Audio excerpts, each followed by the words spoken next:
அன்பார்ந்த மாணவ செல்வங்களே, உங்கள் அத்தனை பேருக்கு இனிய வணக்கம். நான் இந்த பாடப்பகுதியில் படிக்க இருப்பது சீவக சிந்தாமணி என்கின்ற ஐம்பெருங்காப்பிய செய்யுள். அதிலே ஏமாங்கவ நாட்டு வடம், அது குறித்து 2 பாடல்களை ஏற்கனவே நீங்கள் படித்தாயிற்று. பிறகு இது எஞ்சியிருக்கிற பாடல்களை பற்றி இந்த வகுப்பில் நாம் படிக்க இருக்கின்றோம். சீவக சிந்தாமணி, சிவகனுடைய வாழ்க்கை வரலாற்றை சொல்லுவதனால் சீவக சிந்தாமணி என்று சொல்லப்படுகிறது. சிந்தாமணி ஒளிக்குன்றாத மணி போன்றது. அது சீவகனுடைய வாழ்க்கை, சீவகனுடைய செயல்பாடுகள் ஒளி பொருந்தியதாக இருக்கிறது என்பதனால் சீவக சிந்தாமணி என்ற பெயர் அந்த நூலுக்கு வந்தது. இது ஏமாங்கவ நாட்டு வடத்தில். அடுத்தது நம்ம பார்க்க போகிறது மனம் கமழும் கழனி. புத்தகத்தை பாருங்க. மனம் கமழும் கழனி. நெறி மறுப்பு எருமையின் ஒருத்தல், நீள் இனம் செறிமறுப்பு ஏற்றினம் சிலம்ப, பண் உரி பொறிவரி வராளினம் இரிய புக்குடன் வெறிகமழ் கழனிலுள் உழுணர் வெள்ளமே. நெறி மறுப்பு எருமையின் ஒருத்தல். நெறி மறுப்பு, நெறினா ஒழுங்கான அப்படின்னு அர்த்தம். இப்போ நெறி மறுப்பு எருமையின் ஒழுங்கான அழகான, மறுப்புனா கொம்பு. அப்போ அழகான அந்த எருமையினுடைய கொம்புகள் நீலினம் செறிமறிப்பு ஏற்றினம் என்ன சொல்றாங்க. அதாவது எருமைகள், ஆண் எருமைகளுடைய கொம்புகள் அழகாக இருக்கிறது. அதுதான் நெறிமறுப்பு எருமையின் ஒருத்தல், நீள் இனம் செறிமறிப்பு ஏற்றினம் சிலம்ப. அடுத்தது ஏறு இனம் தான் ஏற்றினம். ஏறு உடல் இனம் ஏற்றினம். அப்போ இந்த ஏற்றினம் ஏறு அப்படின்னா காளை மாடு. மாடு என்பது பொதுச்சொல்.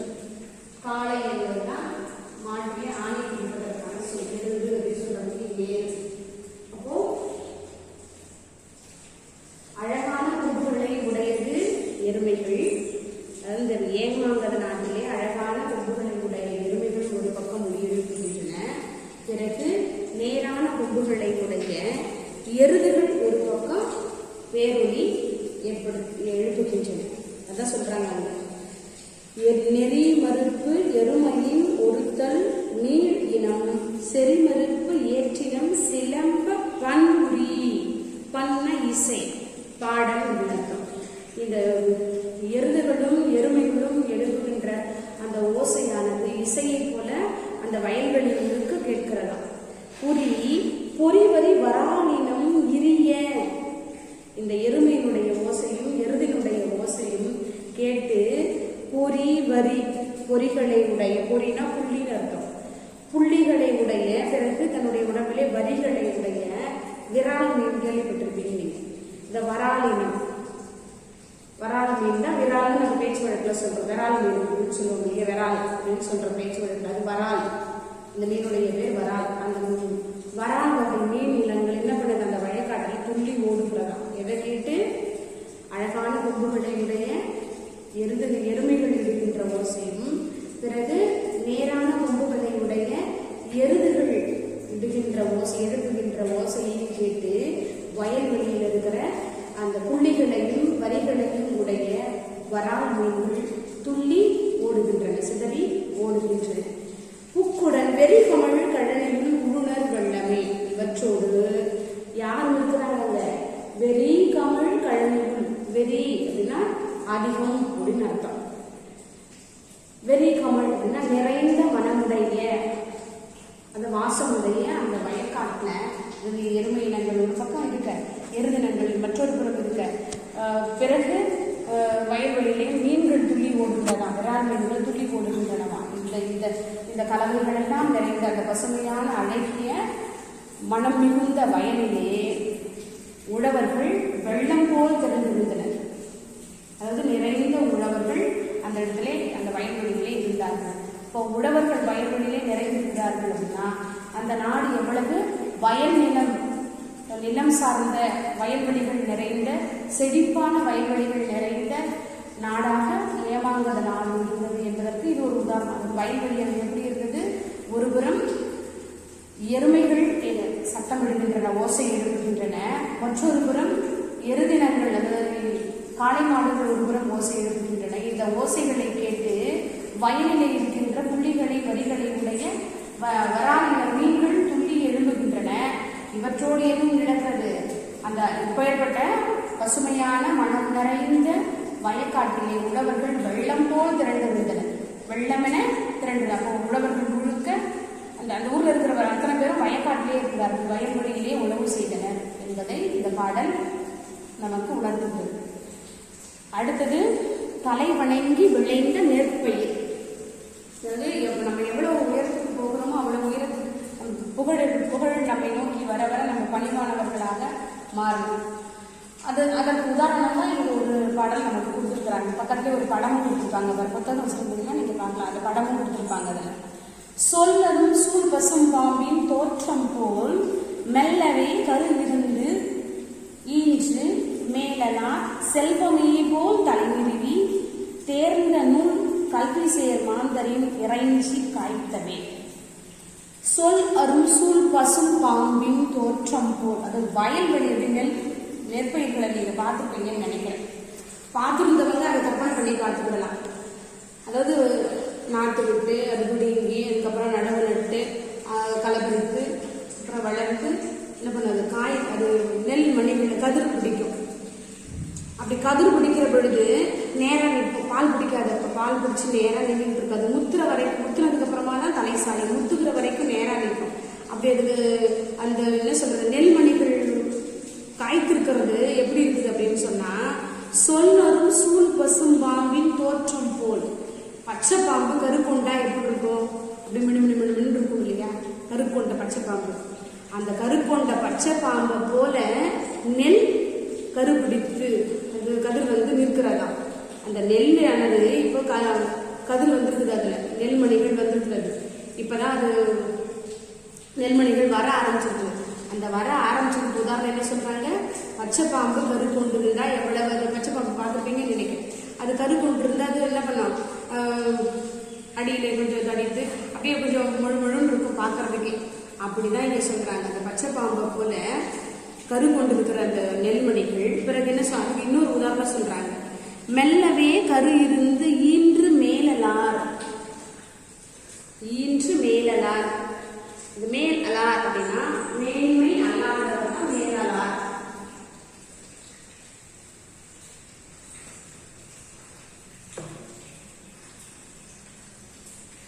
அப்போ மேன்மை அல்லாதவர் யாரு? கீழ்குணமுடையவர் அர்த்தம். இது மேல் காலை வணக்கம். நாம் பற்றி இருக்கிற பகுதி சிவர் சிந்தாமி என்று ஐம்பதுவாகிய செய்யும். அதிலே ஏமாங்கல நாட்டு வளம், நூல் குறிப்பு, ஆசிரியர் குறிப்பு அனைத்தையும் சென்ற வகுப்பிலேயே கற்றீர்கள். இனி இதில் இருக்கிற எஞ்சி இருக்கின்ற செய்திகளை நாம் இப்பொழுது படிக்க இருக்கின்றோம். ஏற்கனவே பார்வோற்றும் ஏமாங்கலம், வாரி வழங்கும் வள்ளல்கள் நிறைந்த ஏமாங்கலம் அப்படிங்கிற தலைப்புகள் இருக்கிற இரு செய்திகளை நம்ம படிச்சிட்டோம். இனி எஞ்சி இருக்கிற செய்திகளை படிக்க இருக்கிறோம். மனம் கமழும் கழனி. கழனி அப்படின்னு உங்களுக்கு தெரியும். கழனினா வயல்வெளியை தான் கழனின்னு சொல்லுவாங்க. அப்படி அந்த வயல்வெளியில் ஏமாங்கல நாட்டில் இருக்கிற வயல்கள் எவ்வளவு மனம் நிறைந்ததாக, வாசம் நிறைந்ததாக, மகிழ்ச்சி நிறைந்ததாக இருந்தது என்பதை இந்த பாடல் நமக்கு சொல்லுகிறது. நெறிமறுப்பு எருமையின் ஒருத்தல். ஒருத்தல்னா போலன் அர்த்தம். நெறிமறுப்பு எருமையின் ஒருத்தல் நீள் இனம் செறிமறுப்பு ஏற்றினம் சிலம்பர் பன்முறி. அதாவது நெறி மறுப்பு, மறுப்பு என்றால் கொம்பு என்பது பொருள். இப்ப நெறி மறுப்பு அழகான கொம்புகளை உடையது எருமை. அவற்றை போல செறிந்த நிறைவான நேரான கொம்புகளை உடையது காளை மாடு. அது எருமை மாடு, காளை மாடு ரெண்டு வகையை சொல்றாங்க. எருமை மாட்டுடைய கொம்பு எப்படி சொல்றாரு? நெறி மறுப்பு அழகான கொம்புகளை உடையது எருமை, நேரான கொம்புகளை உடையது எருது காளை. இந்த இரண்டு மாடுகளும் எழுப்புகின்ற ஓசை சிலம்ப பன்வி. சிலம்ப ஓசையிட அது பாடல் போல கேட்கிறதா. பன்கிரி பன் உரி பாடலை போல இசைக்கின்றன. எவை? எருமைகளுடைய ஓசையும் எருதுகளுடைய ஓசையும் பாடலை போல இசைக்கின்றது. இந்த பாடலை போன்று கேட்கின்ற இந்த இசையை கேட்டு, ஒலிக்கின்ற இசையை கேட்டு, புள்ளிகளையும் வரிகளையும் உடைய பொறி வரி வராலினம் இரிய வயல்வெளியிலிருந்து என்ன பண்ணுதா? புள்ளிகளை உடைய அழகான வரிகளை உடைய அந்த வரால மீன்கள் துள்ளி ஓடுகிறது, அவங்க சிதறுகின்றன. அடுத்தது என்ன சொல்றாங்க? புக்குடன் வெறி கமழ் கழனியில் உழுணர் வெள்ளமே. அதோடு மனம் கமழ்கின்ற அந்த அழகான வயல்வெளியிலே உழவர்கள் அத்தனை பேரும் வெள்ளம் போல் திரண்டிருந்தனர். உழவர்கள் அத்தனை பேர் அங்கே வெள்ளம் என நிறைந்திருந்தனர். அப்பேற்பட்ட கழனியை உடையது ஏமாங்கத நாடு. ஏமாங்கத நாட்டினுடைய கழனி எப்பேற்பட்டதுன்னு சொல்றாங்க? அழகான கொம்புகளை உடைய எருமைகளும் நேரான கொம்புகளை உடைய எருதுகளும் பண் போல இசையை போல ஒளியை எழுப்புகின்றன. அந்த ஓசையை கேட்க புள்ளிகளையும் வரிகளையும் உடைய வராலையும் துள்ளி ஓடுகிறது. அந்த கழனிகளில் துள்ளி சிதறுகின்றன. பிறகு இப்பேற்பட்ட இந்த அழகு பொருந்திய வயல்களிலே, மனம் கமழ்கின்ற வயல்களிலே மக்கள், அந்த உழவர்கள் வெள்ளமென நிறைந்திருந்தனர். அப்பேற்பட்ட கழனிகள் நிறைந்த வயல்வெளி நிறைந்த நகரமாக, நாடாக ஏமாங்கத நாடு இருந்தது. அந்த கழனின்னு சொன்னாங்க, அந்த கழனியில நெல் விளைஞ்சிருக்கிறது. அந்த நெல் விளைச்சலையும் சான்றோரையும் ஒற்றுமைப்படுத்தி இங்க நமக்கு ஒரு பாடல் சொல்றாங்க. தலைவணங்கி விளைந்த நெற்பயிர். நெல்மணி பிடிக்கிற கதிர் வரைகிற வரைக்கும் நேராக தான் இருக்கும். அந்த கதிர் வந்து பால் பிடிச்சு அது முற்றுச்சு அப்படின்னு சொன்னா களை வணங்கிடும். நெல்மணி அத்தனையும் சாஞ்சிடும். அதுதான் அந்த கரு எப்படி அது கரு பிடிச்சது, அந்த என்ன சொல்றாங்க, கதிர் எப்படி உருவானது, உருவாகிற பொழுது அந்த நெற்பயிர் எப்படி இருந்தது, பிறகு அது பால் குடித்த போது எப்படி இருந்துச்சு, பிறகு பால் குடித்து முற்றிய போது என்ன நிலையிலே இருந்தது அந்த வயல்வெளி அப்படிங்கிறது, நெற்பயிர் எப்படி இருந்ததுங்கிறத இங்க உதாரணங்களோடு நமக்கு இந்த பாடல்ல திருத்தக்க தேவர் அவர்கள் சொல்லுகிறார். சொல் அருள் சூழ் பசும் பாம்பின் தோற்றம் போல். சொல் அருள் சொல்லுவதற்கு அறிய, சூழ் பசும் பாம்பின் தோற்றம் போல். அதாவது பச்சை பாம்பு கரு கொண்டிருந்தா எப்படி இருக்குமோ அதை போன்ற தோற்றம் உடையது. அதை போன்று இருந்த நெல்மணிகள் கதிரை இருந்தன. சொல்லலும் சூழ் பசும் பாம்பின் தோற்றம் போல் மெல்லவே கரு இருந்து, கொஞ்சம் கொஞ்சமா என்ன பண்ணுறது, கதிர் வந்து ஈன்று அதை என்னவாகிறது, இப்போ பால்வழி அந்த நெல்லுக்குள்ளே கதிர் அந்த பால் குடிக்க ஆரம்பிக்குது. அந்த பால் காய்ச்சதுக்கு அப்புறமா தான் நெல்லாக மாறும். அந்த பால் குடிக்கிற பருவம் தான் சொல்லுவாங்க. அப்ப ஈன்று மேலார், அது மேன்மை அல்லாதவர். பச்சை பாம்பு போல கரு கொண்டு இருக்கிறது, கரு கொண்டு இருக்கிற பொழுது அது அப்படியே நேரா நிற்குது. அது ஏன் நேரா நிற்கிறது அப்படின்னா, மேலார் செல்வமே போல் தலைநிலை. அதாவது செல்வத்தை மதிக்காதவங்க, இந்த பிறரை மதிக்காதவர்களிடம் இருக்கிற செல்வத்தை உடையவர்கள் எப்படி இருப்பாங்க, யாரையும் மதிக்க மாட்டாங்கன்னு சொல்றாங்க. மேலார் செல்வமே போல் தலைநிறுவி, மேன்மை அல்லாதவர்கள் இருக்கிற செல்வத்தை உடைய மேன்மை அல்லாதவர்கள் செல்வம் பெற்றார்கள், அவங்க யாருக்கும் தலை வாங்க மாட்டாங்க, நேராக நிற்பாங்க. இது என்ன சொல்றது, நான் சொல்றதுதான் எல்லாம் அப்படிங்கிற மாதிரி எதற்கும் தலை வழங்க மாட்டாங்க. அந்த மேலார் அவங்க இருக்கிற செல்வமே போல தலையை தூக்கி இருக்கிறது இந்த நெற்பயிர். பிறகு தேர்ந்த நூல் கல்வி சேர் மாந்தரின் இறைஞ்சி காய்த்தவை. அப்படி மேலார் கிட்ட இருக்கிற செல்வம் போல தலை தூக்கி இருந்த அந்த நெற்பயிர் எதை போல தலை சாய்ந்திருக்கிறது அப்படின்னு சொன்னா, காய்த்த போது எப்படி சாய்ந்திருக்கிறது அப்படின்னா, எப்படி சாய்ந்திருக்கிறது, தேர்ந்த நூல் கல்வி சேர், தேர்ந்தெடுத்த சிறந்த நூல்களை கற்ற மாந்தர்கள் சான்றோர்கள் எப்படி பணிவோடு இருப்பார்களோ அதை போல இறைஞ்சி காய்த்தவை. தலைவணங்கி அங்கே அந்த நெற்பயிர் மணி பிடிச்சிருச்சு, காய்ச்சாச்சு, அறுவடைக்கு காத்துக்கிட்டு இருக்கிறது. அறுவடைக்கு இருக்கிற அந்த நெல் என்ன பண்ணும், தலை சாய்ந்துதான் இருக்கும்.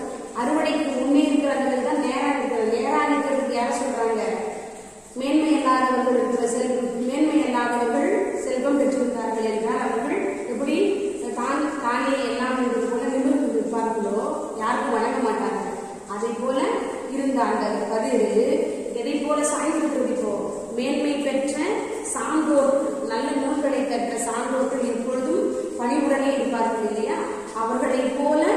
நெல்மணிகள் இப்பொழுது காய்த்து முற்றி சாய்ந்திருக்கிறது அப்படின்னு சொல்றாரு. அப்போ நெல்மணிகளை வைத்து சான்றோருடைய பெருமையையும் இங்க திருத்தக்கதேவர் சொல்றாரு. அதுக்கடுத்தது எல்லாம் 1000 ஏமாங்குத நாட்டிலே எல்லாமே 1000 தான், 1000க்கு மேலதான். எவையும் குறைந்த எண்ணிக்கையுடையவைகள் இல்லை. எல்லாம் 1000 நிகழக்கூடிய ஒரு சிறப்பு பொருந்திய நாடாக, வளம் பொருந்திய நாடாக ஏமாங்கத நாடு இருக்கிறது. அடிசில் வைகள் 1000. அடிசில் அப்படின்னா உணவு. அடிசில் உணவு, தோல், பல பொருள்களை தரக்கூடியது. இங்க உணவுங்கிற பொருளே வந்துள்ளது. அடிசில் வைகள் 1000. வைகள்னா 4 அர்த்தம். அடிசில் வைகள் 1000. நாள்தோறும் ஆயிரக்கணக்கான உணவுகள் அங்கே உருவாகும். பிறகு அறப்புறம் 1000. அறச்செயல்கள் அங்கே 1000 நிகழ்ந்து கொண்டே இருக்கும். அறச்செயல்கள் என்ன? கொடுக்கிறது, உணவில்லைனா உணவு கொடுக்கிறது, பொருள் இல்லைனா கொடுக்கிறது, கல்வி இல்லைனா அவர்களை பாதுகாக்கிறது, இப்படி அறச்செயல்கள் 1000. கொடியனார் செயல் போலும் செய்கோலும் வைகள் தோறும் 1000. கொடியனார், கொடி அண்ணார்,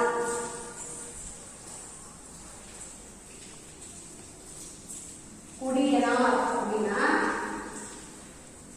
கொடி அண்ணார், கொடி அண்ணார் இது இல்லாததுனால இடைக்குறைகளை கொடுத்துருக்கோம். கொடியனார் யாருக்கு பெண்கள், பெண்களை குறிக்கிறது.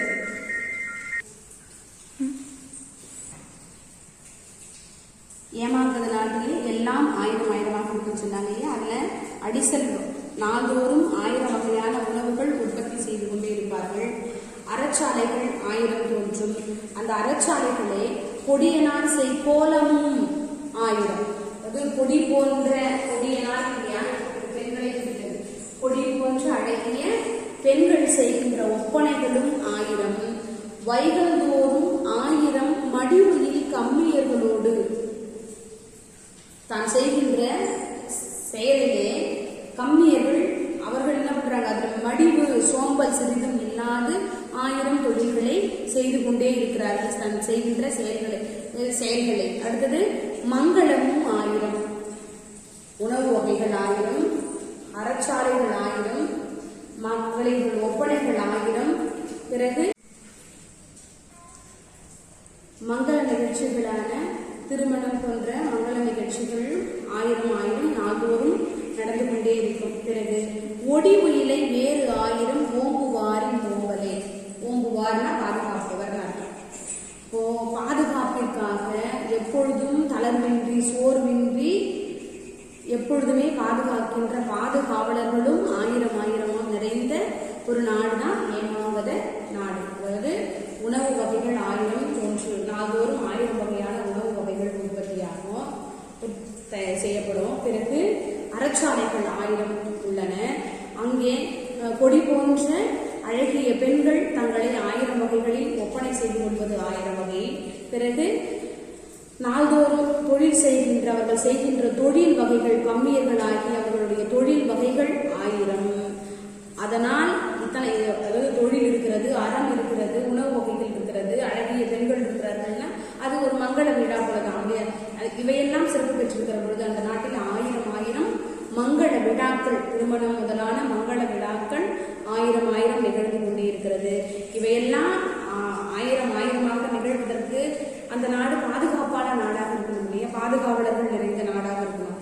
அதனால அங்கே தளர்வின்றி சோர்வின்றி பாதுகாக்கின்ற பாதுகாவலர்களும் 1000 பேராக இருந்தார்கள்.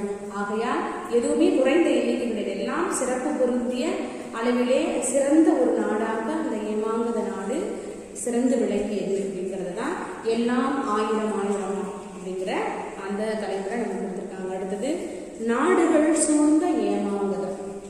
ஏமாங்கத நாடு நடுவில் இருக்கிறது, அதை சுற்றி இருக்கின்ற நாடுகள் பிற நாடுகளால் சூழப்பட்டது இந்த ஏமாங்கத நாடுங்கிறத அடுத்து சொல்றாங்க. நற்றவம் செய்வார்க்கு இடம். நற்றவம் பெரும் தவம் செய்கின்ற துறவிகளுக்கும் உகந்த இடம். தவம் செய்வார்க்கும் அஃது இடம்.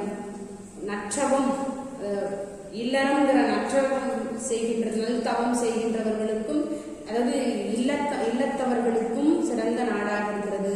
துறவிகளுக்கும் சிறந்த இடமாக, துறவிகள் வாழ்வதற்கும் உரிய இடமாகவும் இல்லறத்தவர் வாழ்வதற்கும் உரிய இடமாகவும் ஏமாங்கத நாடு விளங்குகிறது. பிறகு நற்பொருள் செய்வார்க்கு இடம், பொருள் செய்வார்க்கும் அஃது இடம். நற்பொருளை தேடுகின்றவர்கள், நற்பொருளை தேடுகின்றவர்கள்னா துறவிகள் என்ன பண்ணுவாங்க?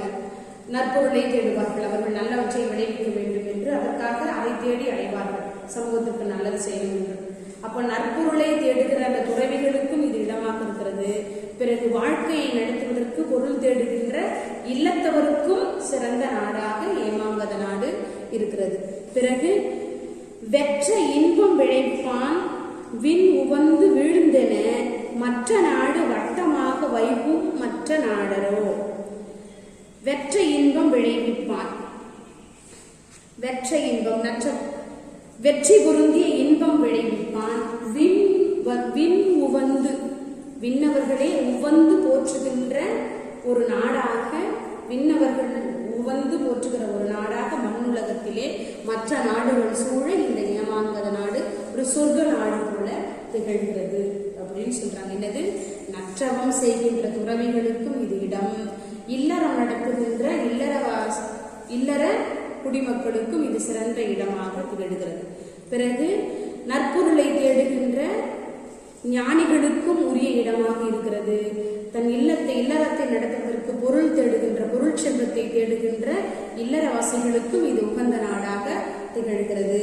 வெற்றி இன்பத்தை விளைவிக்கின்ற இந்த நாடு, இந்த ஏமாங்கத நாடு, இந்த ஏமாங்கத நாடானது விண்ணுலகமே வியந்து போற்றுகிற அளவுக்கு, விண்ணுலகமே மண்ணுலகில் வந்தால் எப்படி இருக்குமோ, சொர்க்கமே கீழே இறங்கி வந்தது போல ஒரு சொர்க்க நாடாக, பிற நாடுகளால் சூழப்பட்டு சிறப்பு பொருந்திய ஒரு நாடாக இந்த ஏமாங்கத நாடு இருக்கிறது என்று இந்த பாடலின் வழியே சொல்றாங்க. இந்த ஏமாங்கத நாட்டினுடைய வளம் முழுக்க இந்த பகுதியிலே இந்த 6 பாடல்களின் வழியாக சொல்லப்பட்டது.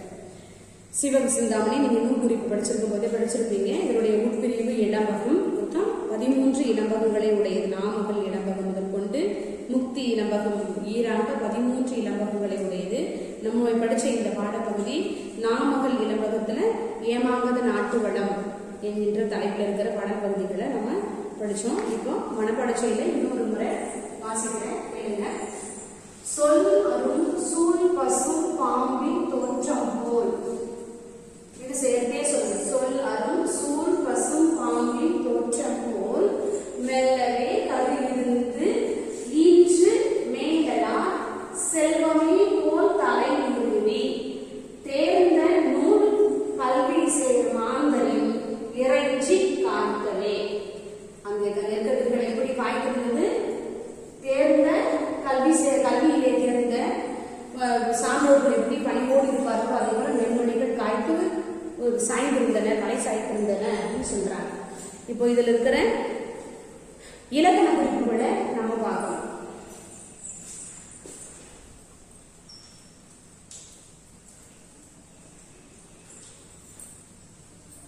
நற்றவம்,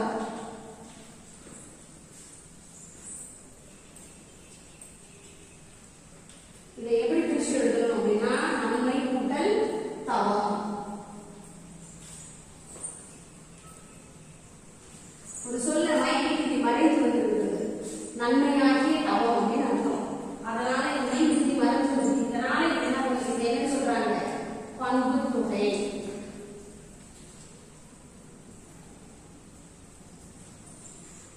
அடுத்தது செய்கோலம்.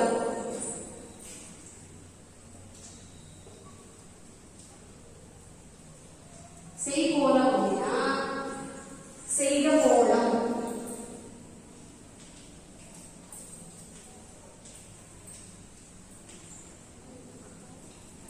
செய்கின்ற கோலம்.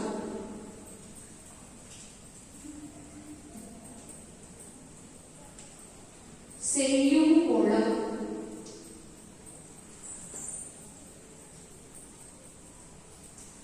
இப்படி 3 பாகத்தையும் உள்ளடக்கி வருகின்ற ஒரு சொல்ல என்ன சொல்றாங்க? வினைத்தொகை.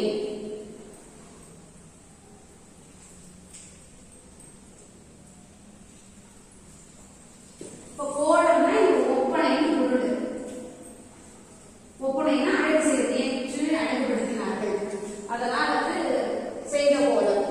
இன்று ஒப்பனை செய்து கொண்டிருக்கிறார்கள், நாளையும் ஒப்பனை செய்து அதனை அழகுபடுத்திக் கொள்வார்கள். 3 காலத்தையும் உள்ளடக்கியது வினைத்தொகை என்று சொல்லப்படுகிறது. அடுத்தபடியா தேமாங்கனி.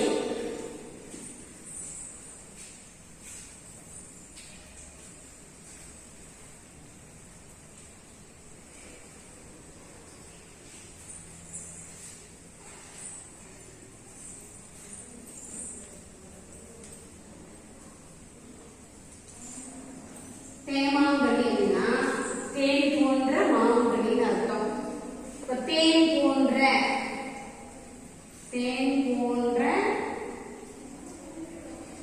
மாங்கனி.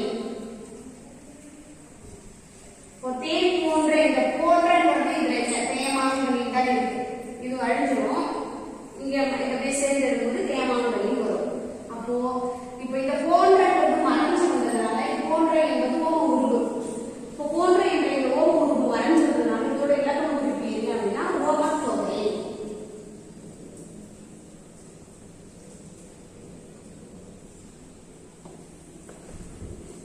அதுக்கு அடுத்தபடியாக இருக்கிறது இறைஞ்சி.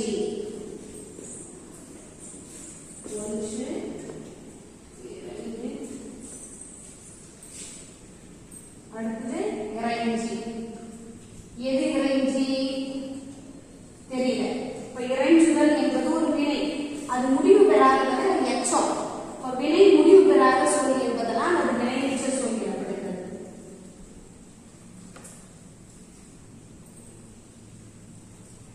வினையச்சம். அதுக்கடுத்து அதுக்கடுத்து கொடியனார்.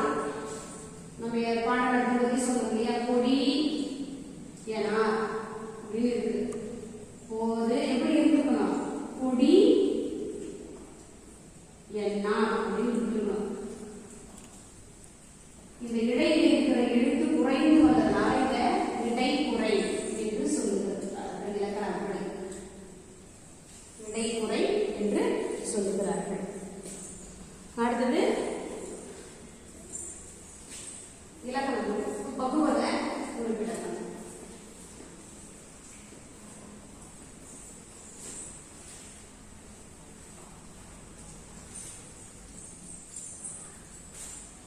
நம்ம ஏற்கனவே படிச்சிருக்கிற பகுதி, விகுதி, சந்தி, சாரி, இடைநிலை, விகாரம் என்று 6 உறுப்புகளை உடையது பகுபத உறுப்பிலக்கணம் அப்படின்னு சொல்லி அதுல இங்க நம்ம என்ன கொடுத்துருக்காங்க, இறைஞ்சி.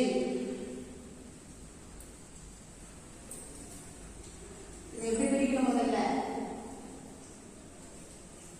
எப்படி பிரிச்சிருக்காங்க, இறைஞ்சு கூட்டல் இ.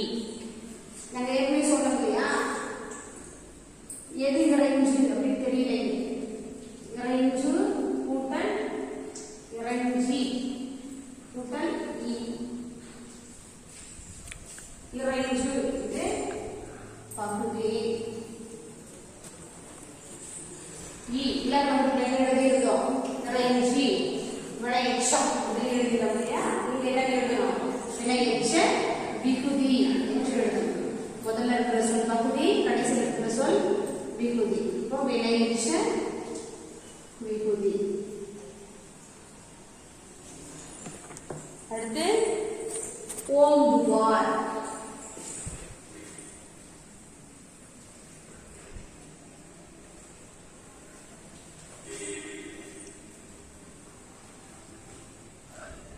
ஓம்பு கூட்டல் இவு கூட்டல் ஆர். இங்க பகுதி, விகுதி, இடைநிலை. ஓம்புவார் அப்படின்னா பாதுகாப்பார் அப்படின்னு சொல்றோம். அப்போ அது எதிர்காலத்தை காட்டுகிறது.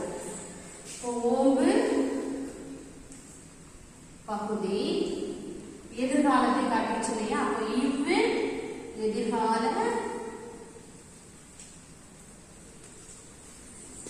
இடைநிலை.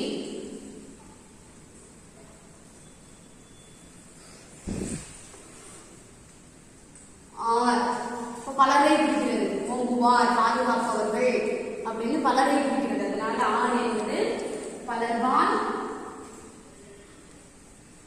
வினைமுற்று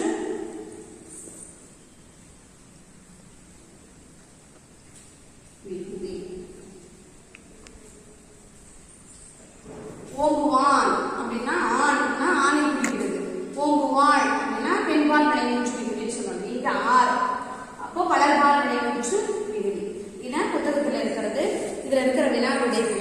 வினாவுகளுக்கு ஏற்ற விடைகளை நான் எழுதி அனுப்புகிறேன். கேட்டு படித்து தேர்வு சொல்லுகிற அன்னைக்கு தேர்வு எழுதணும். இது கூட வினா விடைகளை நீங்கள் எழுதி அனுப்ப முடியும். நன்றிமா.